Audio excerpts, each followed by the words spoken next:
Selamat siang pemirsa Metro TV Lampung. Selama 30 menit ke depan bersama saya STJ Bintang di Bedah Tajuk Lampung Pos. Kali ini saya sudah bersama dengan Kepala Divisi Digital Lampung Pos, Mbak Sri Agustina. Tapi sebelumnya jangan kemana-mana, mari kita simak terlebih dahulu video editorial berikut ini.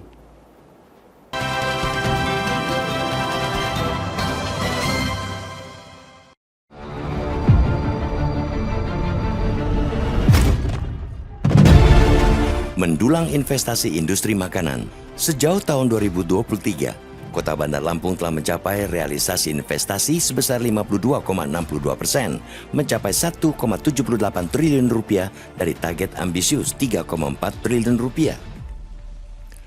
Pencapaian gemilang ini, terutama dalam sektor kuliner, menjadi pendorong signifikan dengan investasi mencapai 756 miliar rupiah. Ketika industri makanan menjadi bintang investasi, langkah strategis ke depan menjadi krusial untuk memastikan pertumbuhan berkelanjutan. Faktor utama yang perlu diperhatikan antara lain kemudahan perizinan, infrastruktur yang mendukung, dan ketersediaan energi yang dapat menunjang operasional sektor industri. Menggenjot investasi di sektor makanan memerlukan perhatian khusus terhadap kemudahan perizinan. Pemerintah Kota Bandar Lampung perlu mengevaluasi dan menyederhanakan proses perizinan untuk mempercepat alur investasi. Langkah-langkah ini akan memberikan sinyal positif kepada investor, menciptakan lingkungan usaha yang ramah dan efisien. Investor cenderung tertarik pada lokasi dengan infrastruktur yang baik. Oleh karena itu, perlu fokus pada peningkatan infrastruktur, terutama akses jalan, listrik, dan air. Pemerintah Kota Bandar Lampung bisa menjalin kerjasama dengan sektor swasta untuk memastikan pembangunan infrastruktur yang berkualitas dan mendukung pertumbuhan industri makanan.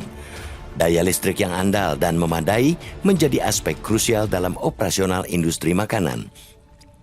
Peningkatan kapasitas energi dan penyediaan listrik yang stabil akan menciptakan lingkungan bisnis yang handal dan menarik bagi investor. Pemerintah perlu berkolaborasi dengan penyedia layanan energi untuk memastikan ketersediaan energi yang memadai. Mempromosikan keanekaragaman kuliner lokal menjadi langkah penting untuk menarik perhatian investor. Pemerintah setempat dapat menggencarkan kampanye promosi yang menonjolkan keunikan kuliner khas Kota Bandar Lampung. Hal ini tidak hanya akan mendukung pertumbuhan industri makanan, tetapi juga memperkuat identitas kota sebagai destinasi kuliner yang menarik. Investor cenderung mencari daerah yang memiliki pasokan tenaga kerja berkualitas. Oleh karena itu, perlu dilakukan investasi dalam pendidikan dan pelatihan keterampilan bagi tenaga kerja di sektor makanan. Ia akan menciptakan sumber daya manusia yang kompeten dan siap bersaing, memberikan nilai tambah bagi investor yang ingin mengembangkan operasional mereka di Kota Bandar Lampung. Kerjasama antara pemerintah sektor swasta dan perguruan tinggi dapat menjadi kunci keberhasilan dalam mengembangkan industri makanan. Pemerintah dapat mendorong kolaborasi ini untuk menghasilkan inovasi, riset pasar, dan pengembangan produk yang dapat meningkatkan daya saing industri makanan di tingkat nasional maupun internasional. Dengan menggabungkan semua langkah ini, Kota Bandar Lampung dapat mencapai target investasi yang lebih ambisius di sektor industri makanan. Dengan suasana bisnis yang kondusif, dukungan infrastruktur yang memadai dan sumber daya manusia yang berkualitas, Kota Tapis Berseri dapat menjadi destinasi unggul untuk investasi di bidang kuliner, membawa manfaat ekonomi yang berkelanjutan bagi masyarakat setempat. Kita semua berharap pemerintah Kota Bandar Lampung dapat mengoptimalkan potensi investasi industri makanan, menggait investor baru, dan meraih keberhasilan yang lebih besar pada tahun-tahun mendatang. Dengan begitu, Kota Tapis Berseri akan terus bersinar sebagai pusat pertumbuhan ekonomi yang berkelanjutan dan membanggakan.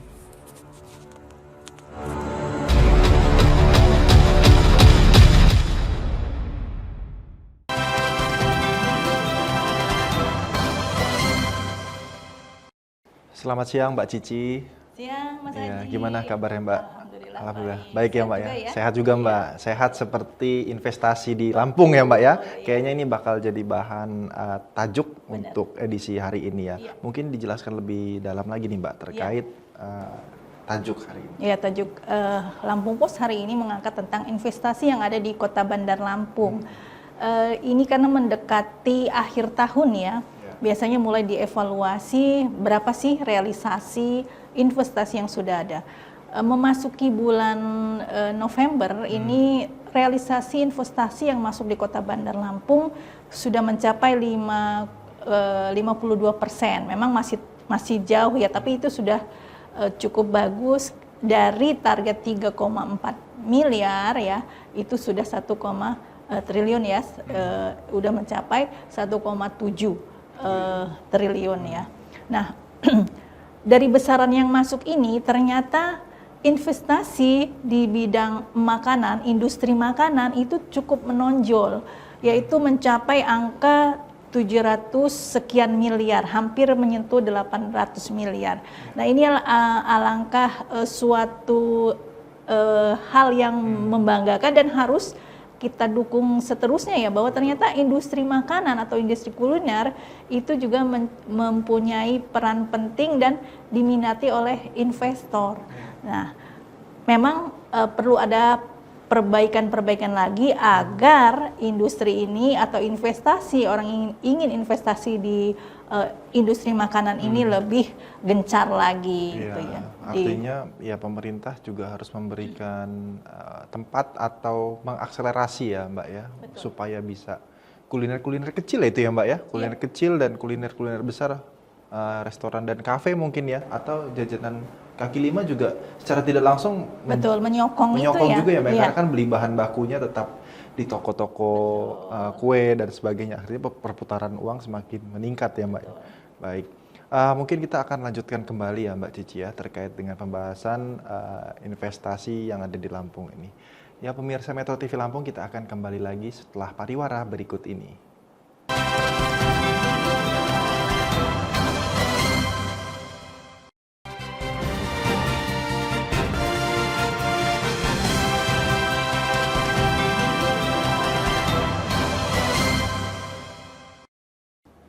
Pemirsa Metro TV Lampung, kembali bersama kami di Bedah Tajuk Lampung Pos. Ya, kita akan lanjutkan kembali Mbak Cici terkait dengan investasi yang ada di Lampung. Tadi hal yang menggembirakan adalah kuliner yang menjadi bintangnya, menjadi primadona, menyokong perekonomian di daerah ya Mbak Cici ya. Namun yang menjadi pertanyaan adalah bagaimana upaya yang sudah dilakukan saat ini, setahun inilah Mbak Cici ya, mungkin dari awal Januari 2023 sampai sekarang sebelum tutup buku, apa yang sudah dilakukan oleh pemerintah seperti perizinan atau apa yang masih dibutuhkan oleh UMKM atau pelaku usaha kuliner untuk terus meningkatkan kembali pendapatan di daerah. Ya, meskipun mencatat cukup baik ya, tapi memang harus ada beberapa perbaikan yang harus dilakukan oleh pemerintah. Karena industri kuliner ini mulai dari kelas kecil ya UMKM sampai industri besar. Bagusnya UMKM ini karena ada dorongan ya pembuatan NIP ya untuk industri nomor induk berusaha itu lebih dipermudah. Sekarang sistemnya mulai online, jadi bisa dilakukan di mana saja dan kapan saja. Kemudian juga ada beberapa yang kalau untuk industri besar memang harus memenuhi beberapa persyaratan ya. Misalnya untuk pendirian pabrik itu banyak perizinan yang harus dipenuhi, baik itu AMDAL dan lain sebagainya. Nah, perizinan ini yang diupayakan untuk dipermudah, karena selama ini kan kita banyak slogan ya, kalau kalau mudah kenapa dipersulit gitu kan. Nah, ini yang juga memang harus kita memberikan kemudahan supaya investor itu lebih mudah, lebih gampang lagi menggelontorkan dananya untuk berinvestasi di Kota Bandar Lampung. Perizinan ini sekarang sudah banyak satu atap ya. Nah, ini juga lebih memudahkan, atau secara online juga bisa dilakukan. Jadi kemudahan-kemudahan ini yang harus dilakukan, dan pemerintah Kota Bandar Lampung sudah melakukan hal itu, tapi memang tetap harus dilakukan perbaikan-perbaikan. Kemudian juga selain perizinan, hal yang perlu diperhatikan adalah infrastruktur. Semacam apa infrastruktur? Infrastruktur ini menyangkut jalan misalnya kan, karena beberapa kondisi tahu sendiri ya, kalau kondisi jalan di Lampung, termasuk Bandar Lampung, masih banyak yang kurang baik, dan ini juga harus mendapatkan perhatian dari pemerintah. Kemudian juga kondisi listrik. pasokan listrik, karena industri itu pasti menggunakan energi listrik. Ini juga yang harus disiapkan. Berapa sih kita punya kelebihan atau pasokan listrik? Apakah industri itu harus memberikan atau mempunyai tenaga sendiri, atau memang perlu dari sudah tersedia dari pemerintah, yaitu melalui PLN dan lainnya. Kemudian juga kondisi air ya, karena apalagi saat ini ya, El Nino, kemarau, namanya industri makanan pasti membutuhkan air untuk pengolahan dan lainnya. Ini juga harus mendapatkan perhatian. Nah, selain hal-hal tersebut Mas Aji, ada halnya lain juga yang mendapatkan perhatian, yaitu tenaga kerja. Biasanya kalau industri besar itu memerlukan tenaga kerja yang tidak sedikit ya, cukup banyak. Nah, tenaga kerja yang mumpuni, kemudian mereka memiliki istilahnya soft skill atau skill yang sudah teruji, itu juga akan lebih memudahkan si investor untuk lebih mengembangkan usahanya di kota Bandar Lampung ini. Dan dia akan memperbesar kalau melihat pasarnya bagus nih. Kalau kuliner itu memang sangat bagus ya, karena dia mendukung sektor lain, yaitu sektor pariwisata. Apalagi di Lampung, kita pariwisatanya sedang booming ya. Nah, ditambah dengan sektor kuliner ini, Match banget itu Mbak, cocok. Benar, saling mendukung, dan mendukung. diharapkan roda perekonomian di Bandar Lampung ini akan lebih melesat lagi. Ya, ini hal-hal yang perlu mendapatkan perhatian dari pemerintah dan dari pihak lain juga. Iya, ini kedengarannya PR-nya banyak banget ya Mbak ya. Tapi kan karena banyak satker-satker yang bertanggung jawab ya Mbak. Betul. Artinya kerjanya juga parsial. Iya. Tadi kan ada Mbak Cici sebutkan untuk air, listrik. Nah, itu Listrik, mungkin ya. dari perusahaan listrik negara ya Mbak, PLN. betul. Terus tadi tenaga kerja ya Mbak ya. Alangkah baiknya mungkin kalau saya pikir tenaga kerjanya dari lokal ya Mbak. Apakah sudah siap ya Mbak kalau tenaga kerja lokal ini untuk masuk terjun ke dunia industri? Harus dipersiapkan. Harus dipersiapkan Iya, ya, dari Mbak? sekarang. Apalagi sekarang kan anak-anak SMK ya, yang siap begitu dia lulus, dia siap bekerja dan siap membuka lapangan kerja. Wow, Nah, ini iya. yang diharapkan, Benar. mencetak-cetak para lulusan yang siap seperti ini. Nah, ini yang sekarang juga lagi gencar ya oleh pemerintah, bahwa SMK itu lebih diberdayakan. Kan itu tadi, dia bisa menjadi tenaga kerja yang handal, tapi juga bisa membuka atau membuat peluang untuk menyerap, membuka lapangan pekerjaan. Itu yang perlu dilakukan. Kemudian juga pemerintah juga harus ada kerjasama ya, untuk pengembangan ini. Pemerintah dengan perguruan tinggi itu harus ada jalinan kerjasama, dan pihak swasta. Jadi seperti apa role model untuk pengembangan investasi industri kuliner ini dan industri lainnya, itu harus ada kerjasama. Perguruan tinggi memiliki banyak kegiatan penelitian, dan ini kalau bisa diterapkan, diserap oleh pemerintah, kemudian pihak swasta juga terlibat, maka akan semakin bagus membuat role model bagaimana investasi yang ada di Kota Bandar Lampung. Nah, apakah sejauh ini sudah mulai diterapkan sistem seperti itu Mbak? Dan mungkin bagaimana? Ada beberapa yang sudah dilakukan ya, seperti yang kita dengar baru-baru ini, bahwa ternyata pihak Sungai Budi Group bersama dengan pihak Unila itu membuat pengembangan ya di lahan kampus, adalah membuat laboratorium bagaimana untuk cassava atau untuk singkong. Jadi bagaimana pengembangan singkong ini tidak hanya kita menghasilkan singkong cukup banyak, tapi selama ini hanya diproduksi atau diekspor dalam bentuk kayak gaplek segala macam. Tapi dengan adanya kerjasama ini dengan pihak Unila, dengan perusahaan swasta, jadi kita membuat industri yang sudah makanan kecil yang siap ekspor. Jadi ada nilai tambah untuk semakin ini. tinggi nilainya ya Mbak. Betul. Dan Bukan, ini harus ditularkan ya harus ditularkan. dengan Benar. yang lain. Ini satu contoh yang patut diperbanyak lagi. Baik, itu banyak sekali ya mungkin tugas-tugas yang harus kita ingatkan kembali ya melalui tajuk dan melalui pemberitaan di Lampung Pos supaya bisa menciptakan sesuai dengan harapan kita semua bahwa industri tidak hanya makanan tapi banyak sektor yang bisa mendongkrak ya Mbak ya pendapatan daerah di Provinsi Lampung. Ya terima kasih Mbak Cici, pemirsa Metro TV Lampung, itulah tadi ulasan terkait tajuk membahas tentang investasi di Lampung dan kita akan membahas kembali terkait berita-berita yang trending di multi platform Lampung Pos Group. Ada di lampos.co, lampungpos.id, dan saya 100fm.id setelah pariwara berikut ini.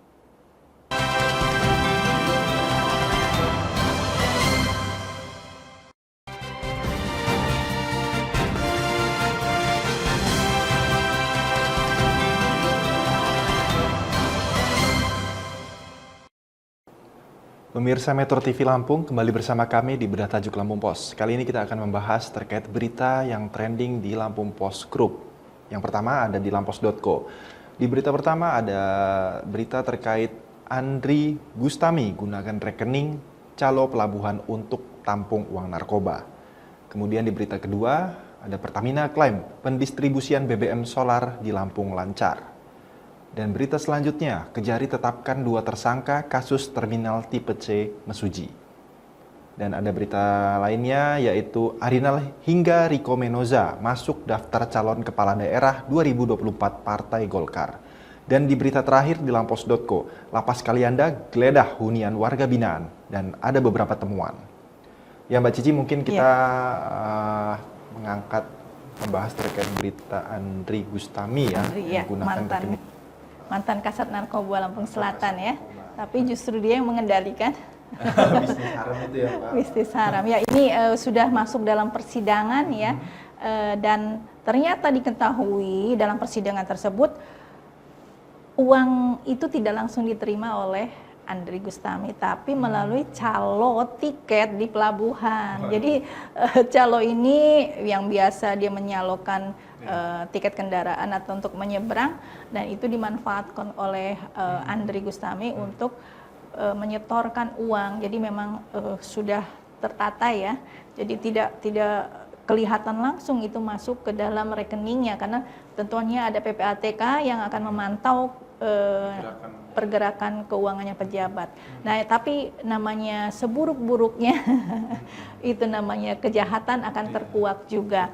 Nah, dalam persidangan ini juga terungkap seperti itu ya. Jadi memang setiap yang diloloskan lewat terminal Pelabuhan Bakahuni itu harus membayar dana, si bandarnya ini membayar setoran lah. Nah inilah masuk ke rekening si calo ini. Nanti dari sini berbagilah dengan si Andri Gustami. Mudah-mudahan akan terkuak semua dan hal seperti ini tidak lagi terjadi karena memang sangat miris ya. Harusnya aparat yang memberantas tapi dia justru malah menjadi kong kali kong dengan bandar. Betul. Iya, Mbak Cici mungkin kita lanjutkan kembali di platform lainnya di lampungpos.id. Ada berita terkait dengan kelangkaan solar subsidi, kemudian kesiapan pemerintah dan rumah sakit menghadapi lonjakan DBD. Dan ada berita terkait pelajar 14 tahun di Lampung Timur jadi korban pemerkosaan 3 lelaki. Dan berita selanjutnya persiapan nama PJ yang akan diajukan, di mana DPRD hari ini sudah melakukan rapat soal 3 nama yang diusulkan. Ya Mbak Cici, kita ke kelangkaan solar subsidi ya, mungkin yang lagi. Ini sudah hampir sepekan ya, kita lihat setiap SPBU yang ada di Bandar Lampung, termasuk di Jalan Bypass ya, itu akan terjadi namanya antrian kendaraan solar. Terutama kendaraan truk-truk angkutan dan kendaraan bus ya. Ya itu ngantri sampai ada yang berjam-jam, bahkan ada yang berhari-hari. Jadi menunggu pasokan solar itu tiba di SPBU, mereka baru mendapat giliran. Dan sekarang memang dibatasi jumlah pembelian solar ya, memang sebelumnya juga sudah dibatasi. Dan kalau kita mengulas lagi ya, tahun sebelumnya, kalau akhir tahun juga memang terjadi seperti ini. Jadi kelangkaan ini semacam berulang, harusnya ini bisa diantisipasi.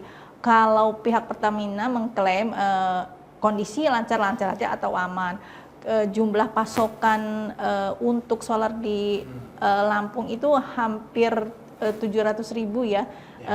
Tepatnya adalah 6.990.000 kiloliter itu untuk di tahun 2023, dan ini dibagi per 12 bulan, maka setiap bulannya akan digelontorkan sekian. Nah, jumlah ini semakin mengurang. Kenapa harus dicari solusinya? Karena memang apakah konsumsinya meningkat atau ada penyelewengan? Karena yang kita ketahui ternyata di Tanggamus ada penimbunan BBM. Sebelumnya juga kan ada di beberapa wilayah di Lampung Utara juga ada penimbunan BBM jenis solar. Ini yang harus diantisipasi juga pengawas penegak hukum juga dan pihak Pertamina memang harus mengawasi bersama-sama, karena BBM adalah kunci utama untuk masyarakat, untuk transportasi, untuk kelancaran, karena efeknya akan domino kalau terjadi kelangkaan. Untuk meningkatkan perekonomian juga Mbak, pendistribusian barang ya Mbak. Benar. Dan karena kelangkaan ini jadi mengganggu aktivitas masyarakat ya Mbak ya, banyak antrian ya Mbak ya, berbahaya sekali. Ya Mbak Cici, kita lanjutkan lagi ke berita di platform saya100fm.id. Yang pertama ada berita Celine Dion eratkan hubungan dengan anak. Kemudian ada berita selanjutnya, Selena Gomez tutup akun media sosial. Di berita ketiga, Zulfa Maharani harus tahan ketawa saat syuting film Sri Mulat. Dan di berita selanjutnya ada Jennie Blackpink jalani syuting variety show. Dan berita terakhir, Festival Film Jepang akan hadirkan Chu Xia Tao. Ya Mbak Cici, kita akan bahas Celine Dion ya Mbak ya? Iya. Ini parenting nih kayaknya. Si wanita yang memiliki suara paling tinggi ya. Keren banget. Beberapa lagu-lagunya yang melengking gitu kan, dan banyak diminati ya. Hampir banyak kalangan. Nah, di masa-masanya ini dia ingin mengeratkan hubungannya dengan ketiga anaknya. Ketiga anaknya ini cowok semua ya. Yang sudah beranjak dewasa yaitu 22 tahun, dan si kembar masih berusia remaja 13 tahun. Keeratannya ini digambarkan di Instagramnya dengan menonton hoki bersama-sama. Jadi di stadion itu dia menonton bareng, kemudian ikut jumpa fans dengan klub yang diunggulinya. Nah, dan dia memberikan support juga ya, menjalin hubungan dengan anak-anaknya dan juga dengan pemain hoki. Celine Dion memang lagi berusaha untuk sehat ya. Dia setelah pandemi justru dia mengalami sakit dan sekarang masih dalam masa pemulihannya.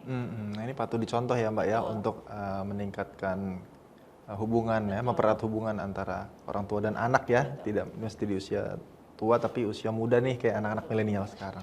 Ya lanjut lagi Mbak Cici, kita mungkin ada berita terkait Zulfa Maharani ya, harus tahan ketawa nih saat syuting Sri Mulat. Ini kan Sri Mulat berat juga nih tahan ketawa. Oh iya betul, Sri Mulat kan diangkat ke film ya. Kemudian ini adalah bintang-bintang muda yang baru yang namanya Sri Mulat ya. Pasti filmnya memang komedian. Nah, setiap syuting sebenarnya itu dia itu tidak, si Zulfa ini yang masih muda ini itu tidak tahan untuk menahan tawanya, karena ada beberapa adegan yang tampak mengocok perutnya sendiri. Ya tapi karena dia harus bertahan sebagai artis profesional juga harus mampu seperti itu. Dia berusaha untuk mengimbangi lawan mainnya. Jadi syuting tetap berjalan tanpa ada hambatan. Iya, bener-bener komedinya kena banget ya Mbak ya, pas syuting aja udah bikin ketawa.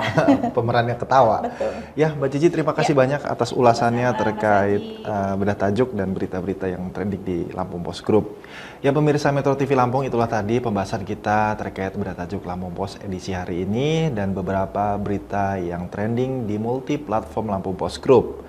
Tetap update informasi Anda di kanal-kanal dan platform Lampung Post Group di lampos.co, lampungpost.id, dan saya100fm.id. Saya Setia Bintang dan kru yang bertugas pamit undur diri. Sampai jumpa.